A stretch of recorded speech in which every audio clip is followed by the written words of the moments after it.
innovations in communication technology, millions of Filipinos today benefit from enhanced connectivity through mobile devices. However, while these services have made Filipinos' lives easier, new security threats are also emerging alongside them. In 2022 alone, security threats are relentless. Phishing scams, for instance, are frequently used to trick Filipinos using short message platforms. Due to the anonymity of SIM card users, it is considerably more difficult for law enforcement to identify and apprehend those responsible for these scams. For delivery riders like Ray Myrina, receiving scam messages in the form of hoax orders is not new to his line of work.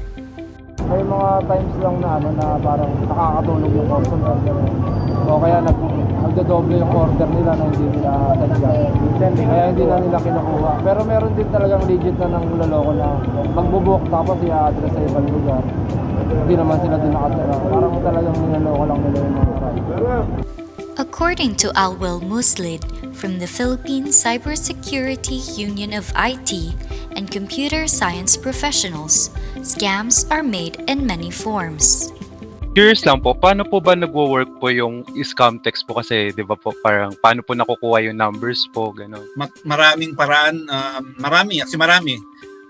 Di ko alam kung na-involved ka, di ko alam sa school pa lang. Pag may mga events, minsan nag-like yung name with contact number. Pag may mga concert, name, contact, pagbili ka ng ticket, may mga ganyan, may mga contact number. Marami, hospital, nagkasakit ka, you need to put your name and number. So yun yung marami. Tapos, yung mga medyo high level, yung mga pang-marketing sana, kunya sa mall, may mga freebies kanyan, ilagay ka rin ng name and number eh.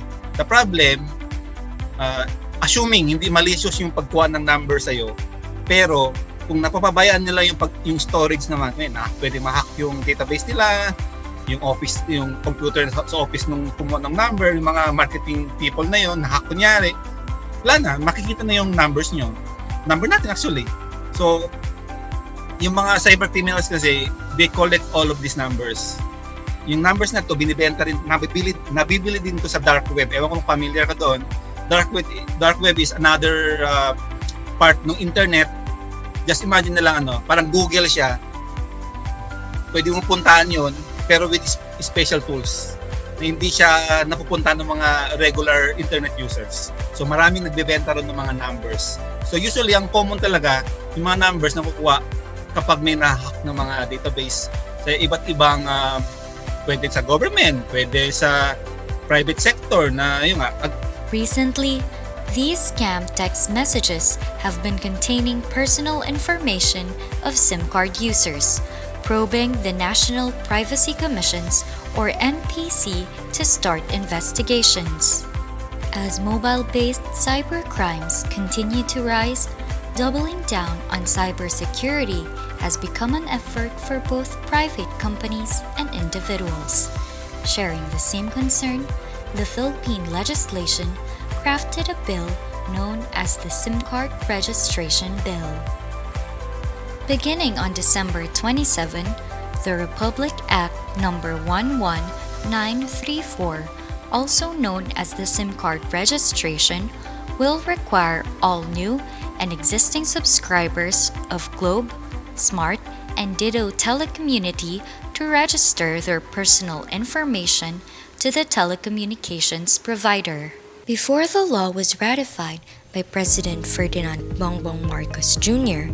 on October 10, 2022, former President Rodrigo Duterte vetoed the bill due to social media provisions, which required social media users from various social media platforms to go by their real names to fight internet trolling.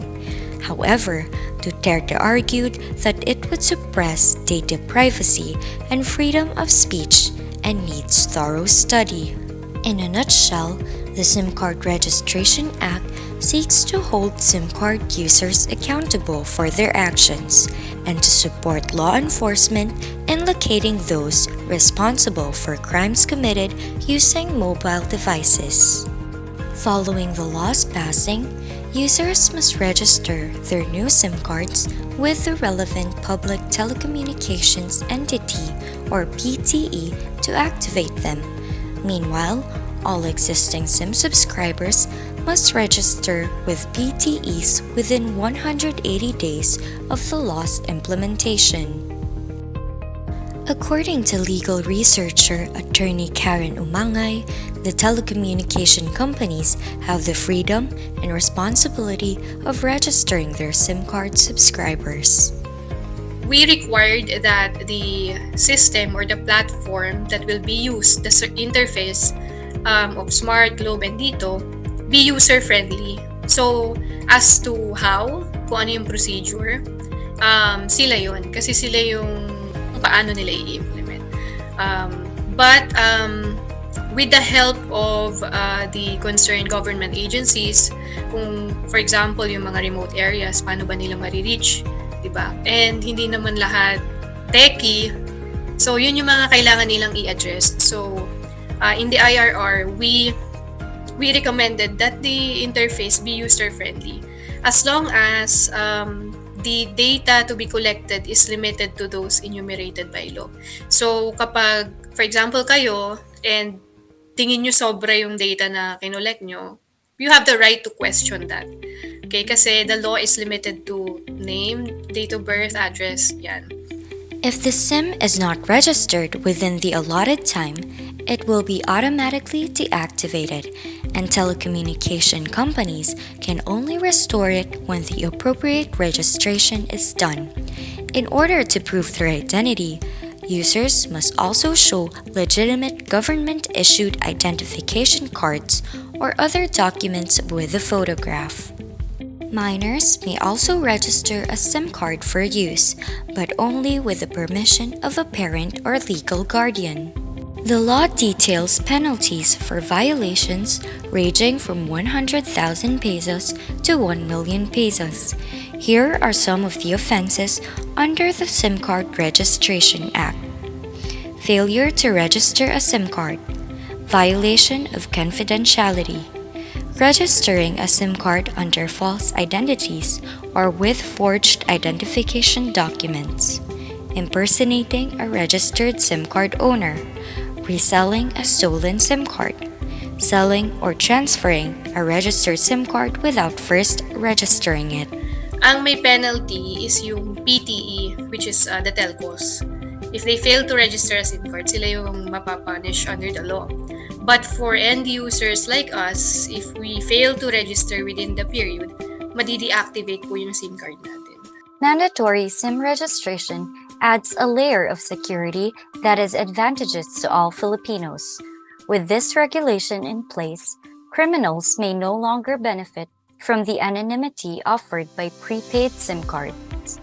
Hence, it greatly lowers the amount of spam and phishing SMS messages. Mobile network companies such as Globe, Smart, and Ditto Telecommunity fully support the government's decision to mandate the SIM registration process and see this as an important first step in the fight against criminal activity using SMS spam and scams. While the aim of the SIM registration law is to protect users against mobile-based cybercrimes, it may still be subjected to potential threats. Potentially data privacy violation here, or the threat, not necessarily violation, is the yung meron kasi tayong tinatawag na SIM registry under the law.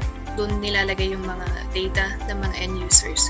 So of course this will be it can potentially become a target of cyber attacks, and just like any other any other system, meron yung potential cyber attack. So yun yung nakakatakot, di ba? Kasi once na ma-compromise yung data natin, lahat na. That's why the NPC suggested na the SIM registry for each telco be separate, not one. Kasi syempre, easy target, diba, isa lang. So, kaya separate ang SIM registry ng bawat telco. Smart, Globe, and Dito. So, also, ang isa pang nakita naming threat is over-collection of data. So, kaya kami, during the meetings, we advocated that the data to be collected is proportionate to the purpose of the law. Kaya limited lang siya. And also, may retention period din na tinatawag. The telcos are allowed to retain the data of the end users only for a certain period and only for a lawful purpose. Therefore, despite already having the SIM registration law, Filipinos should still be cautious about giving their personal information and online transactions.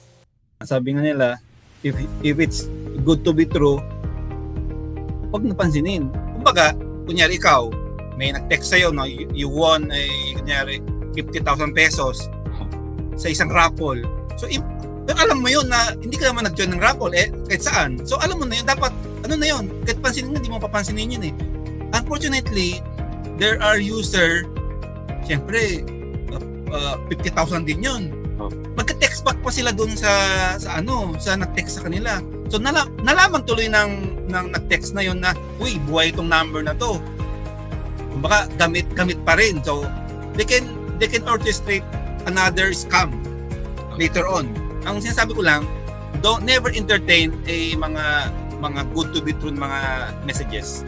Ano yan? Hindi mo napapansinin, delete na nga yan eh. Kung gusto mo, block mo kasi cellphone. Ito sabi ko pa, learn how to use yung security feature ng cellphone. Meron yan, may blocking may blocking feature yan. Meron. You can even create yung whitelisting. Sinasabi pag whitelisting, yung mga tao lang na sure ka nakilala mo, mga classmates mo, parents mo, kamag-anak mo, ang kapatid mo, best friend mo, ilalagay mo lang lahat ng numbers nila nasa whitelist. Any new number mag-text sa'yo, hindi makakalusot. So, ang sinasabi ko, learn how to use your device, yung security feature, meron yan. What are your thoughts about this law?